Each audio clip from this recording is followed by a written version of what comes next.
तीन मछलियां। एक जलाशय में तीन मछलियां फिशेस रहा करती थी, अनागत विधाता, प्रत्युत्पन्नमति और यभद्विष्य। तीनों के स्वभाव एक दूसरे से भिन्न थे। अनागत विधाता संकट आने के पूर्व ही उसके समाधान में विश्वास रखती थी। प्रत्युत्पन्नमति की सोच थी कि संकट आने पर उसका कोई न कोई समाधान निकल ही आता है। यभद्विष्य किस्मत के भरोसे रहने वालों में से थी। उसका मानना था कि जो किस्मत में लिखा है वह तो होकर ही रहेगा, चाहे कितने ही प्रयत्न क्यों न कर लिए जाएं, उसे टाला नहीं जा सकता। तीनों मछलियां जिस जलाशय में रहती थीं, वो मुख्य नदी से जुड़ा हुआ था, किंतु घनी झाड़ियों से ढका होने के कारण सीधे दिखाई नहीं पड़ता था। यही कारण था कि वह अब तक मछुआरों की दृष्टि से बचा हुआ था। एक शाम मछुआरे नदी से मछलियां पकड़कर वापस लौट रहे थे। बहुत ही कम मछलियां हाथ आने के कारण वे उदास थे। तभी उनकी दृष्टि मछलीखोर पक्षियों पर पड़ी, जो नदी से लगी झाड़ियों के पीछे से उड़ते चले आ रहे थे। उन मछलीखोर पक्षियों की चोंच में मछलियां दबी हुई थी। ये देख मछुआरों को समझते देर न लगी कि झाड़ियों के पीछे नदी से लगा हुआ कोई जलाशय है। वे झाड़ियों के पार जाकर जलाशय के पास पहुंच गए। वे बहुत खुश थे। एक मछुआरा बोला, लगता है ये जलाशय मछलियों से भरा हुआ है, यहाँ से हम ढेर सारी मछलियां पकड़ पाएंगे। सही कह रहे हो भाई, लेकिन आज तो शाम घिर आई है।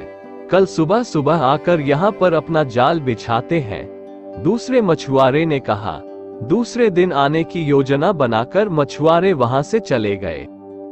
मछुआरों की बातें अनागत विधाता ने सुन ली। वह तुरंत प्रत्युत्पन्नमति और यभद्विष्य के पास पहुंची और बोली, कल मछुआरे जाल डालने इस जलाशय में आ रहे हैं। यहाँ रहना अब खतरे से खाली नहीं रह गया है। हमें यथाशीघ्र ये स्थान छोड़ देना चाहिए। मैं तो तुरंत ही नहर से होती हुई नदी में जा रही हूँ, तुम लोग भी साथ चलो। अनागत विधाता की बात सुनकर प्रत्युत्पन्नमति बोली, अभी खतरा आया कहाँ है? हो सकता है कि वो आए ही नहीं। जब तक खतरा सामने नहीं आएगा, मैं जलाशय छोड़कर कहीं नहीं जाऊंगी। हो सकता है कि मछुआरों को मछलियों से भरा कोई दूसरा जलाशय मिल जाए और वे यहाँ आने का इरादा छोड़ दे।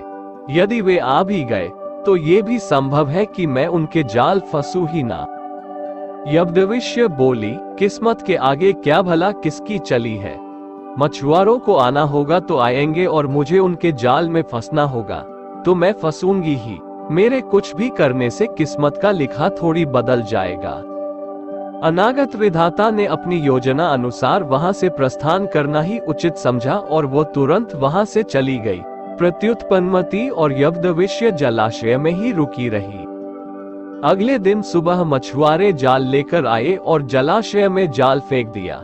संकट सामने देख बचाव हेतु प्रत्युत्पन्नमति अपना दिमाग दौड़ाने लगी।